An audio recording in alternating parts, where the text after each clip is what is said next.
කවමදාලට Facebook එකේ හෙට මෙහෙට යනකොට මම ලස්සන වචන ටිකක් දැක්කම හරිද? මුලදි මට ඇත්තට මේක තේරුන්නේ නැහැ. හරිද? ඔයාලට එකපාර තේරෙයි. හැබැයි ඒක මේ කණෙන් අහලා අනිත් කණෙන් පිට කරන්නේ නැතුව පුළුවන් නම් චුට්ටක් කල්පනා කරලා බලන්න. මොකද ඒක මට මාර විදිහට දැනුණා. මට මාර විදිහට ඔලුවට ගියා.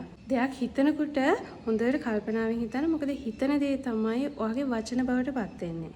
දෙයක් කියනකොට ඒ වචන හොඳට පරිස්සමෙන් පාවිච්චි කරන්න. මොකද ඒ වචනම තමයි ඔයාගේ ක්‍රියාව බවට පත් වෙන්නේ. එතකොට ඔයාගේ ක්‍රියාව එහෙම නැත්නම් ඇක්ෂන්ස් ගැන හොඳ කල්පනාවෙන් ඉන්න, හොඳ සැලකිලිමත් දේවල් කරන්න. මොකද ඒක තමයි ඔයාගේ හැසිරීම. එහෙම නැත්නම් බිහේවියර් එකට බවට පත් වෙන්නේ. ඒ වගේම ඔයාගේ බිහේවියර් එක ගැන එහෙම නැත්නම් ඔයාගේ හැසිරීම ගැන හොඳට සැලකිලිමත් වෙන්න, හොඳ කල්පනාවෙන් දේවල් කරන්න. මොකද ඒව තමයි ඔයාගේ පුරුදු බවට පත් වෙන්නේ. අනිත් දේ තමයි ඔයාගේ පුරුදු ගැන හොඳට සැලකිලිමත් වෙන්න ඕන. හොඳ කල්පනාවෙන් පුරුදු ඇති කරගන්න ඕනේ. මොකද ඒ පුරුදු තමයි ඔයාගේ චරිතය විදිහට අනිත් අයට පේන්නේ. අන්තිමටම ඔයාගේ චරිතය ගැන හොඳට සැලකිලිමත් වෙන්න. ඒකෙන් තමයි ඔයාගේ ඉරණම තීරණය වෙන්නේ. මම හිතනවා මට වගේ මේක ඔයාටත් වැදගත් වෙන්න ඇති කියලා.